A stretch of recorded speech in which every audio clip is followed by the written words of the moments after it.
Mapagpalang araw, almusal time. Of course, pagkagising, pasalamat sa Diyos.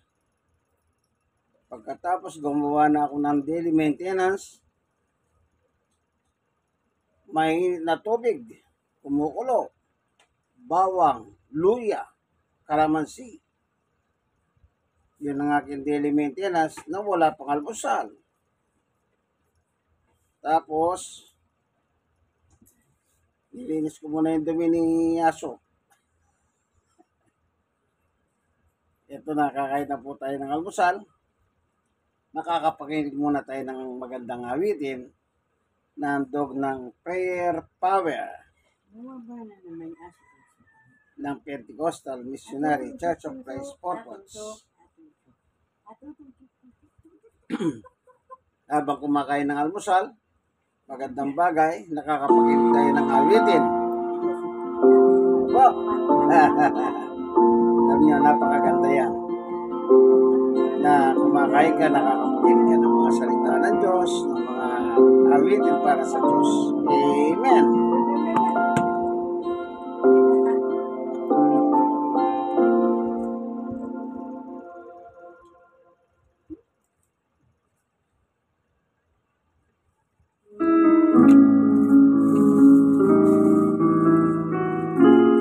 Because of you are Lorraine Kabangkog ang umawit.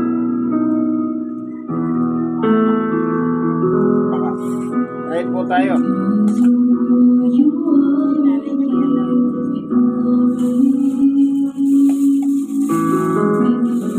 Anak na yan.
So, nakapakinig tayo, no?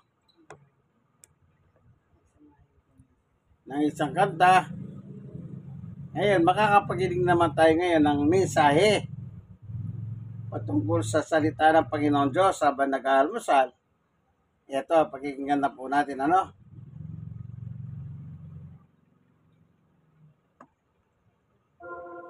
Isang mapagpalang araw po Ayan. sa ating pong lahat.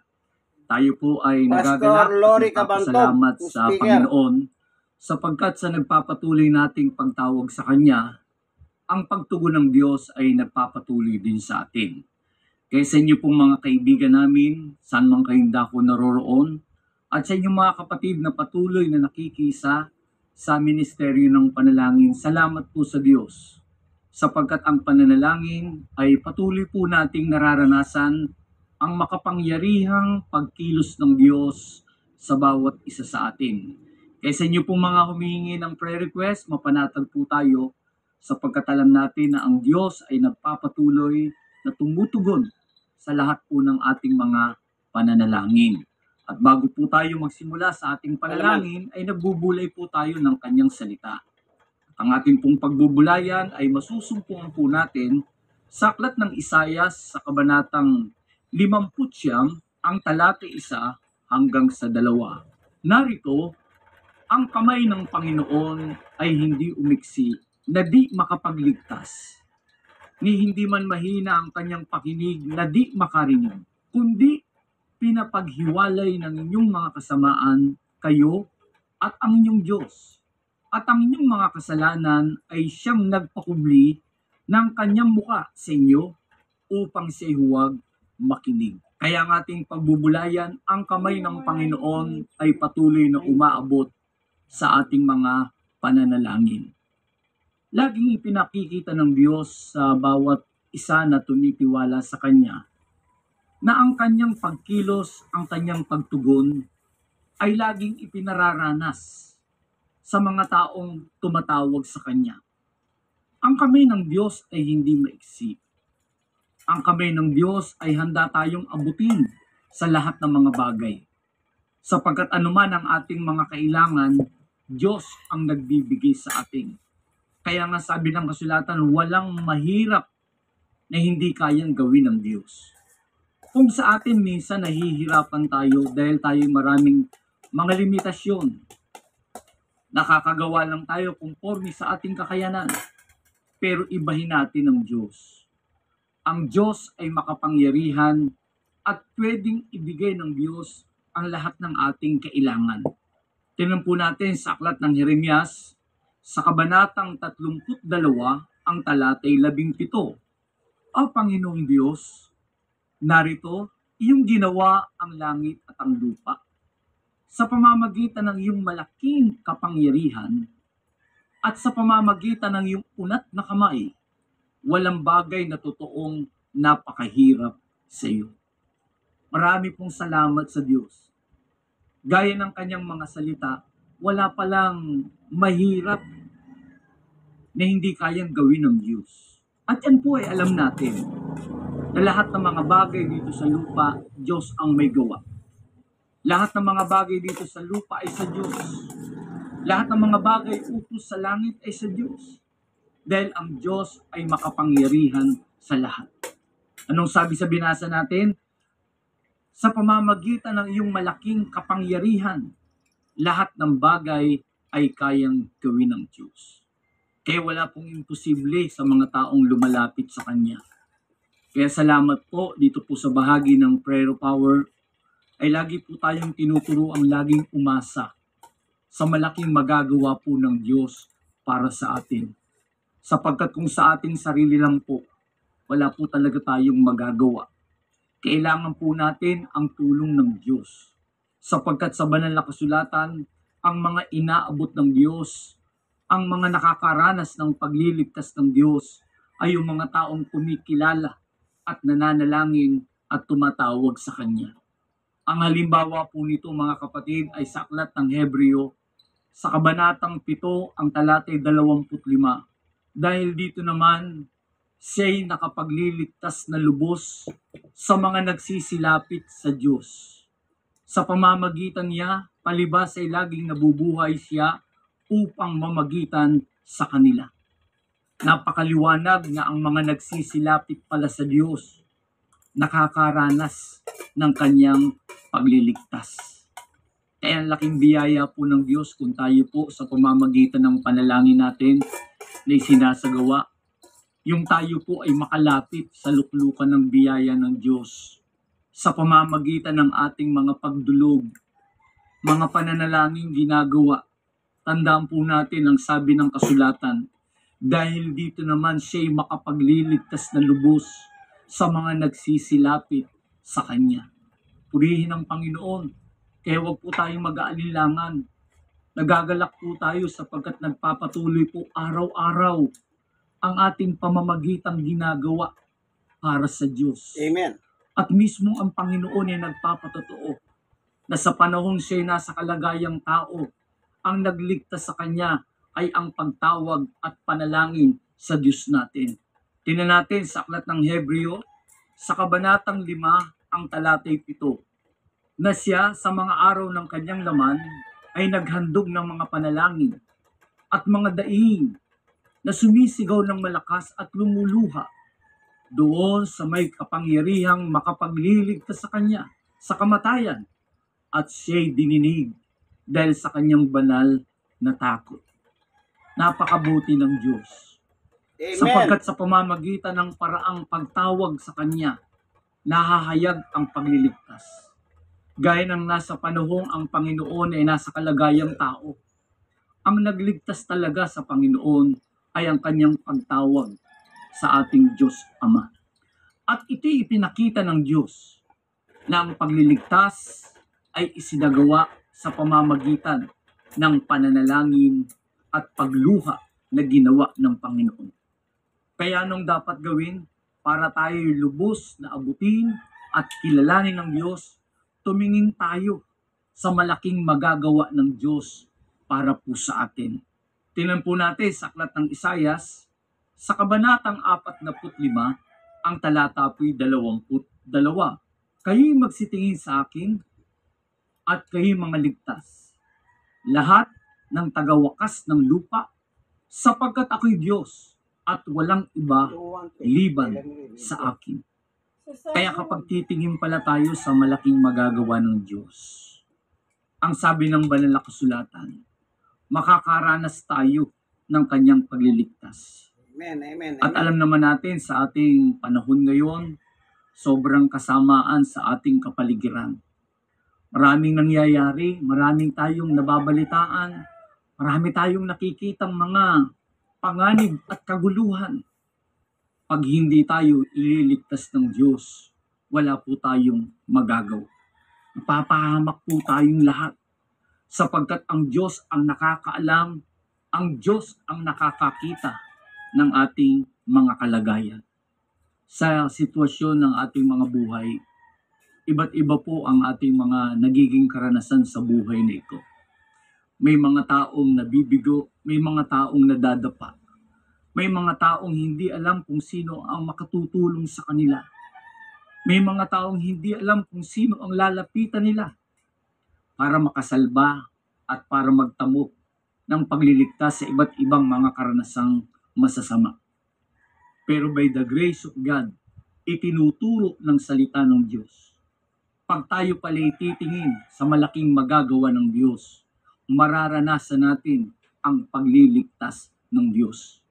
Sapagkat sabi ng binasa natin, sapagkat ako'y Diyos at walang iba liban sa akin. Kaya ang Diyos nating tinatawagan ay buhay. Ang Diyos nating tinatawagan ay makapangyarihan sa lahat. Kaya niyang baguhin ang lahat ng pangyayari. Kaya niyang isagawa ang mga mahihirap na bagay na hindi kayang gawin ng tao. Halimbawa sa ating mga karanasan, yung mga sakit natin, pag hindi tayo pagagalingin ng Diyos, wala po tayong magagawa. Sa daan sa ating mga paglalakbay, pag hindi tayo iiwas ng Diyos sa mga kasakunaan, mapapahamak tayo. Kaya napakagandang bagay na sa tuwing tayo kikilos, magpapasya at mag-iisip at gagawa, mabuting bagay na ating ipagkatiwala sa Panginoon. Sapagkat magandang bagay na tayo magsitingin sa pagliligtas ng Panginoon. Amen. Ngayon, Alam natin na tayo'y sadyang mapagkailangan. At papaano po tayo aabutin ng kamay ng Panginoon? Sa aklat ng mga gawa, sa kabanatang 4, ang talata po'y 28 hanggang 31, upang gawin ang anumang naitakda na ng inyong mga kamay at ng inyong pasya upang mangyari. At ngayon, Panginoon, tingnan mo ang kanilang mga bala. At ngayon, Panginoon, tingnan mo ang kanilang mga bala at ipagkaloob mo sa iyong mga alipin na salitain ang iyong salita ng buong katapangan, samantalang iyong iniunat ang iyong kamay upang magpagaling at upang mangyari nawa ang mga tanda at mga kababalaghan sa pangalan ng iyong banal na si Jesus. At nang sila'y makapanalangin na, ay nayanig ang dakong pinagkakatipunan nila at nangapuspos silang lahat ng Espiritu Santo at kanilang sinalita na may katapangan ang salita ng Diyos. Amen. Purihin ang pangalan ng Panginoon. Sa mga kasaysayan at sa mga katotohanan ng patuloy nating napapakinggan, lagi po nating nakikita ang makapangyarihang pag-abot ng Diyos sa mga taong nananalangin at namamagitan sa kanila. Gaya ng mga unang alagad, karanasan po nila ang kapangyarihan ng Diyos Amen. nang sila'y makapanalangin at mga puspos sila ng Espiritu Santo. Ang salita ng Diyos ay naipahayag na may buong katapangan sapagkat ang Diyos ay makapangyarihan sa lahat. Kaya napakaliwanag kung tayo po pala ay dudlog at mananalangin sa Panginoon. Ang kamay ng Diyos ay patuloy na aabot sa atin. Amen. Amen. Ang kailangan lang pag tayo mananalangin, nakipan po natin ng panalangin may pananampalataya. Kahit sa mga may sakit, lagi po nating naririnig, lagi po nating napapakinggan, sapagkat binabasa naman natin sa kasulatan na ang Diyos ay nagpapagaling sa iba't ibang uring karamdaman. At alam po natin na napakaliwanag na kapag tayo'y mananalangin na may pananampalataya, mararanasan po natin ang kagalingan. Kaya dito po sa bahagi ng prayer power, at tagal na po tayong nagsasagawa dito sa programang ito. Maraming mga taong nagpapatotoo na sila'y tinugon, sila'y inabot ng Panginoon dahil ang panalangin ang tanging katugunan para sa lahat ng mga bagay. Tingnan po natin ang sabi sa Santiago.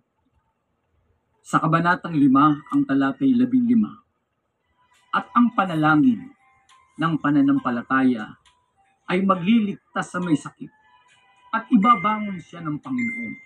At kung nagkasala siya, ay ipatatawad sa Kanya. Napakabuti ng Panginoon. Dahil ang sabi, kapag tayo mananalangin na may pananampalataya, ibabangon tayo mula sa mga sakit at karamdaman. Alam ng Diyos ang ating mga kalagayan. Alam ng Diyos ang ating mga sitwasyon. Kung ating paniniwalaan na kahit parang napakahirap gawin, sa Diyos walang imposible. Dahil siya po talaga ang nagpapagaling pag tayo may pananampalataya. Sa aklat po ng Lucas sa kabanatang 8, ang talata po'y 48. At sinabi sa kanya, anak, pinagaling ka ng iyong pananampalataya. Yumaong kang payapa. Ano raw ang sabi? Napakaganda pag marinig natin sa pamamagitan ng salita ng Diyos, anak, pinagaling ka ng iyong pananampalataya. Kasi inyo pong mga dumadanas ng mga karamdaman at mga sakit, sabihin natin sa ating mga puso na parang ang Diyos ay nagsasalita sa atin. Na marinig natin, anak, pinagaling ka ng iyong pananampalataya. Amen. Kaya ang pananampalataya ay nagdadala sa kapanatagan. Ang pananampalataya ay naghahatid sa malaking pagkilos ng Diyos sa ating mga buhay. Di po ba ang sabi sa aklat ng Jeremiah sa 33 verse 3 na patuloy nating laging napapakinggan kung gaano kahalaga ang pagtawag sa Diyos at ang pagtugon ng Diyos sa atin. Anong sabi? Tumawag ka sa akin at ako'y sasagot sa iyo. At ako'y magpapakita sa iyo ng mga dakilang bagay at mahihirap na hindi mo nangalalaman. Salamat po sa Diyos. Pag tayo pala'y makakatawag sa Kanya na may buong pananampalataya, ang Diyos ay sasagot. At hindi natatapos dun. Siya'y magpapakita ng mga dakilang bagay na mahihirap na hindi po natin nalalaman. Kaya kung tayo po'y mananalangin, mapanatag po tayo. Di po natin alam, gumagawa na po pala ang Diyos sa atin. Mula sa mga pagsubok, alam niyo yung pagsubok, yan minsan na nagpapalungkot sa atin. Iba't ibang klase ang pagsubok. May mga kaibigan tayo, may mga kapatid tayo kahit sa hanap buhay, sinusubok sila. Ang kanilang mga negosyo parang nakikita na ng babagsak. Ang kanilang mga hanap buhay parang tumatagilid. Pero kapag lakipan ng pananampalataya at pagtawag sa Diyos, yung parang mabubuwal na, itinatayo ng Panginoon. Yung parang babagsak na, pinagtitibay pa rin ng Panginoon. Bakit? Mga dakilang bagay na mahihirap na hindi natin nangalalaman. Purihin ang Panginoon. Walang mahirap sa Diyos. Tingnan natin sa aklat ng Jeremias, sa kabanatang 20, talatang 12. At kayo magsitawag sa akin, at kayo magsisiyaon, at magsisidalangin sa akin, at aking didinggin kayo. Purihin ang Panginoon. Kaya sa mga oras po pa lang ito, may Diyos na dumidinig sa atin. Kaya habang binabanggit ang mga pangalan natin, habang may nananalangin sa atin, lagi nating paniwalaan. Anong sabi? Aking didinggin kayo. Kaya salamat sa mga taong namamagitan, sa mga prayer warrior natin araw-araw, sa mga taong nananalangin at namamagitan sa atin araw-araw. Salamat sapagkat sila'y kinakasangkapan ng Diyos para sila ay patuloy na makatawag sa Diyos. At hindi lang sila, mismong tayo. Pag tayo tatawag pala sa Diyos, ang Diyos ay sasagot sa atin. Amen, amen. Kaya pag tayo tinugon ng Diyos, dakilain natin siya. Anong sabi ni David sa mga awit? Sa 34 ang talate 3 hanggang sa 4. O dakilain ninyo na kasama ko ang Panginoon. At tayo mga bunyi na magkakasama ng kanyang pangalan. Kaya sama-sama tayong magpupuri sa Diyos. Praise God. Ano pa ang sabi sa talatang 4? Aking hinanap ang Panginoon at sinagot niya ako at iniligtas niya ako sa lahat ng aking mga katakutan. Amen. Napakaganda po pala kapag tayo'y nananalangin sa Diyos. Amen. Ang kamay ng Diyos ay laging handang umabot sa atin. Praise God. Gaya ng mga patutuon ng salita ng Diyos na patuloy nating napapakinggan. Anong sabi? Aking hinanap ang Panginoon at sinagot niya ako at iniligtas niya ako sa lahat ng aking mga kinatakutan. Amen. Maraming nagbibigay ng takot sa atin. Di natin alam kung anong magiging sitwasyon. Di natin alam kung anong magiging kalagayan ng ating pamumuhay. Pero salamat, may Diyos palang umaabot sa atin. Amen. Purihin ang Panginoon. At ang huling talata pong babasahin natin sa mga awit, 66 ang talata 11 hanggang 20. Ngunit katotohanan dininig ako ng Diyos. Kanyang pinakinggan ang tinig ng aking dalangin. Purihin ang Diyos Amen. na hindi iniwaksi ang aking dalangin, ni ang kanyang kagandahang loob sa akin. Kaibigan, kapatid, magpasalamat po tayo sa Diyos. Amen. Amen. Na kahit ganito po ang ating mga kalagayan, kahit tayo maraming dinadaan ng mga kahirapan, mga pagsubok, mga kalungkutan, at minsan nabibigo tayo. Pero mananatiling ang Diyos ay patuloy na umaabot at tumutulong sa atin. Amen. Kaya sa mga oras pong ito, salamat po. May panalangin, isinasagawa tayo. At may Diyos na nakikinig sa atin. At Amen. may Diyos na umaabot sa atin. Tayo manalangin. Ama namin Diyos, salamat po sa iyo. Sapagkat sa gitna ng marami naming pakikipagbaka, sa kalagayan po namin, lagi po naming karanasan na kami lagi mong inaabot. Amen. Abutin mo ngayon ang bawat panalangin gagawin po namin. Magpagaling ka ng mga iba't ibang uring sakit at Amen. Amen. sakit at karamdaman. O Panginoon Diyos. Magligtas ka mula sa maraming pagsubok. Amen. Maraming salamat, may Diyos na umaabot sa amin. Amen. Amen. Pinaniniwalaan po namin na ang bawat isa sa amin ay patuloy mong tutugunin. Amen. Maraming salamat po sa pangalan ni Jesus. Amen. Amen. So narinig po natin ang mensahe ni Pastor Lori Cabantog. Napakaganda, ano po. Pinakita niya yung kasalanan, yan ang rason bakit ang Diyos ay tumatalikod sa tao. Doon sa Isaiah 59:1-2. At pinakita niya rin na kung tatawag tayo, ang Diyos ay tumutugon. Ibig lang sabihin, bakit ang Diyos tumatalikod sa tao? Dahil po sa kasalanan. Yan po yung totoo. Doon sa 1:31, makikita ninyo doon yung ginawa ng himala ng Diyos.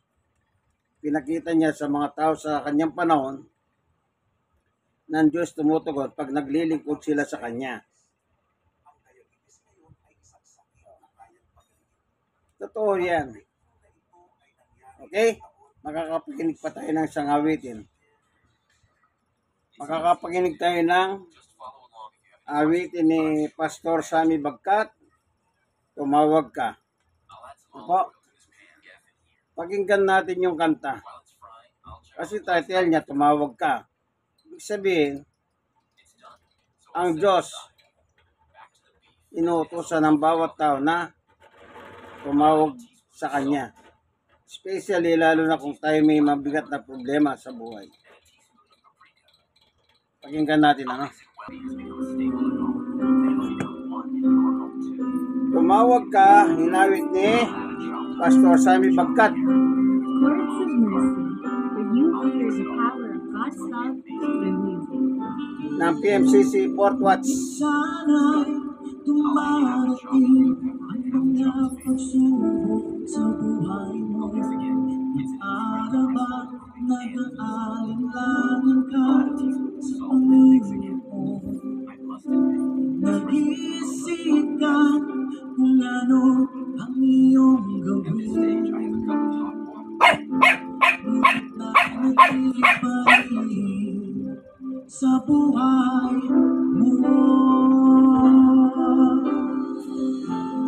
Huwag mawalan ng pag-asa, kaibigan. Ang mga pagsubok sa'yo'y dumaraan lamang. Asahan mo, may handang tutulong sa'yo. Amen. Nagdilitibay si Yesu Cristo. In Christ alone. Sabi ng Panginoon, tumawag ka at ako'y sasagot sa iyo. At ako'y magpapakita ng mga bagay na di mo pa nakita. Oh, oh, oh, oh. Walang imposible sa Panginoon.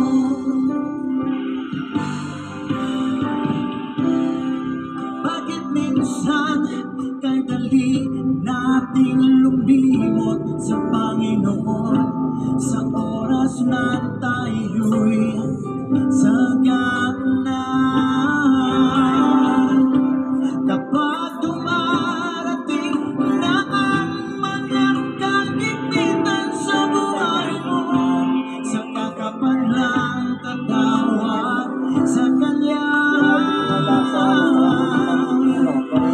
Huwag mawalan ng pag-asa, kaibigan.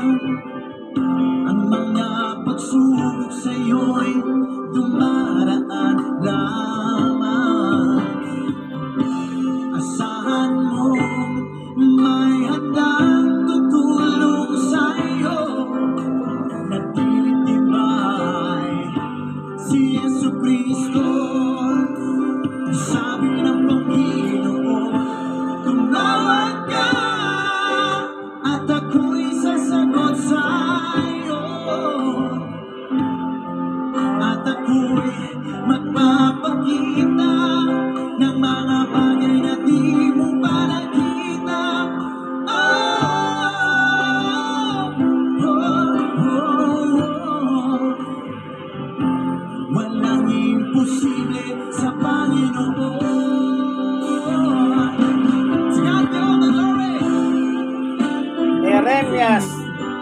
30:33. Sabi ng Diyos, tumawag ka at pagpapakita ko sa iyo ng mga bagay na hindi mo pa naranasan, hindi mo pa nakita. Ganyan ang Diyos. Amen!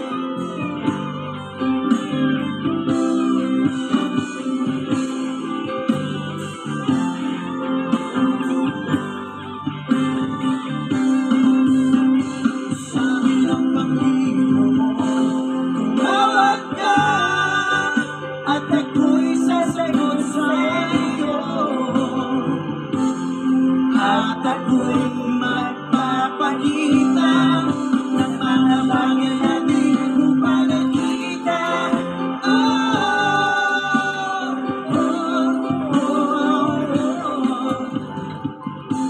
Walang imposible sa Panginoon.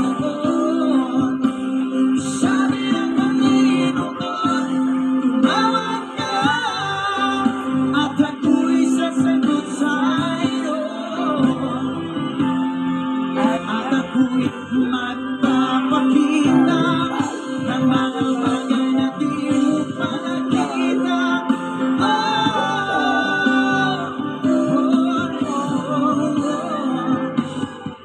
Napakalamig. Walang imposible sa Panginoon. Amen, amen. Walang imposible sa Panginoon. Walang imposible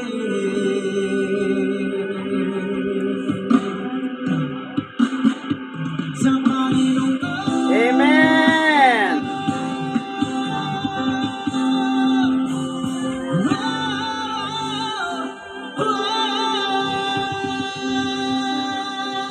Chords of Mercy. Narinig niyo po yung awit. Yun po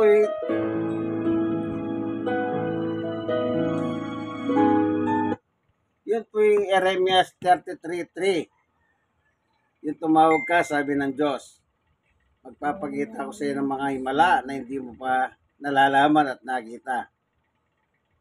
Kung may problema po kayo, ayaw yung gumawang himala sa inyo ang Diyos, tumawag lang po kayo. Handa naman siyang makinig sa inyong daing.